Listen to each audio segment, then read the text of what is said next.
Kellyanne Conway was a member of the Trump administration who found herself getting grilled on Bill Maher over the topic of Donald Trump, as she's just another mindless MAGA ready to deploy the same used and tired talking points that we've heard time and time again. And as I always say, when it comes to Bill Maher, when he's on, he is really on. And when it comes to slam dunking on Trumpies, he's usually right on point. So let's cycle through a few of the best clips. I think his family should step in and say, why don't we enjoy the last years of your life, which I hope are 30 more for him. God bless him. But why don't we enjoy those not in the Oval Office with your fingers on the nuclear codes, but maybe in Rehoboth where he spends a lot of time anyway.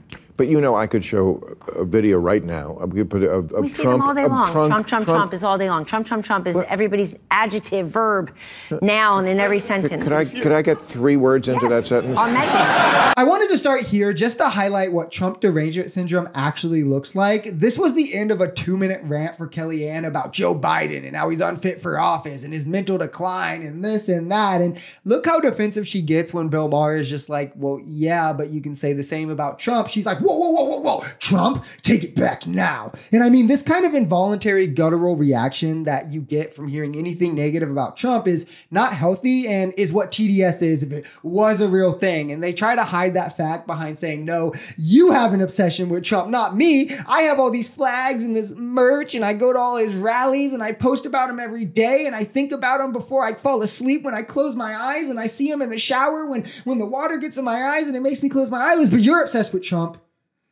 because you're willing to be open and honest about him. I could put together, and people have, a video of Trump looking absolutely just as senile and doing crazy senile. And of course, Joe Biden is not actually crazy. Your guy is actually crazy. He does.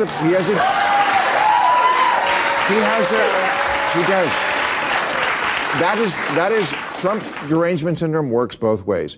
If you don't recognize that he has malignant, narcissistic, whatever they call that, it's not just it's just not a personality quirk. That would be one thing. We all have personality quirks. This is a disease. If somebody tells him he's a brilliant guy and very handsome, you own him. That's the most dangerous thing in a president. He doesn't make decisions rationally. The reason why he's so ahead is because he doesn't have to worry about policy points that he makes because no one takes him seriously anyway. He's all over the map. He pulls it out of his ass. He changes one day for the next. So no one ever takes him seriously. Now, let's say we grant Kellyanne that Biden and Trump are at the same level of lost, right? Which, as we've shown on this channel, Trump is by far more delusional versus Biden, who's just lost a step. But let's grant her that it is equal. Wouldn't it then fall back on muscle memory, where Biden has like 50 years of legislative experience being in Washington, being around politics, and Trump has 4 years, where he passed one bill that was largely ineffective. But as Bill Maher said, it's more like Biden has admittedly lost a step or two and is showing his age more than he did 4 years ago. And Trump is not only narcissistic, but has completely lost his mind. If you watch him speak, this wouldn't be a surprise to anyone. He goes on 5 to 10 minute entire delusions multiple times throughout his speech where what he's saying isn't even based in reality. We can forget just the gaffes. He said Republicans eat their young. He said Democrats are coming to take Pennsylvania and change its name. He said he was running against Obama over 16 times. He said the black voters would prefer him over the black president. These are actual signs of real mental decline, real cognitive issues that just can't be weighed on the same level as an old guy being an old guy.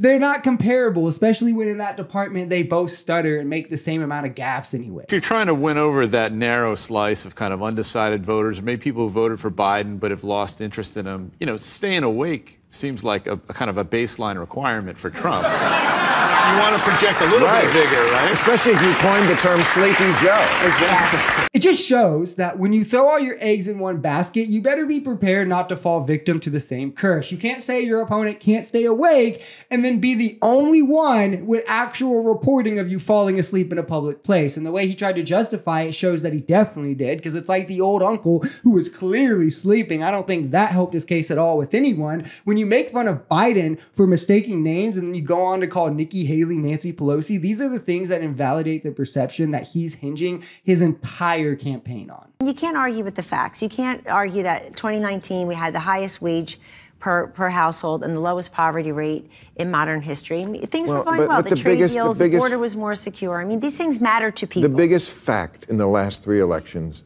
and in how many in the future, I don't know, is that one guy does not concede when he loses. Bill Maher is not only exactly right, but Kellyanne is exaggerating here with the successes, something Trumpies have to do to have him have any successes. Obama turned poverty rates around in 2010, and they began dropping there. He dropped them, I think, over 3% or close to 4%, where Trump only dropped them just under 2% in his term and not any more than Obama ever did in his years, indicating that he just didn't have a negative effect on the trend, which, good job not completely messing it up, but like, point to causation of Trump doing that? You can't? Okay, move on. The same can be said for unemployment. And household incomes is something that jumps year over year. That's pretty normal if you're not really messing things up like Trump did in 2020 when he lost his household income for the first time in decades. But even there, it went up over $12,000 under Obama's second term and only $11,000 under Trump's first term, indicating again he barely affected the trend and didn't outperform his predecessors. And as Bill Maher said, it comes down to the guy who's willing to preserve democracy in future elections versus the guy who can't concede when he did something wrong, who can't concede when he's broke the law, and most importantly, can't concede when he loses.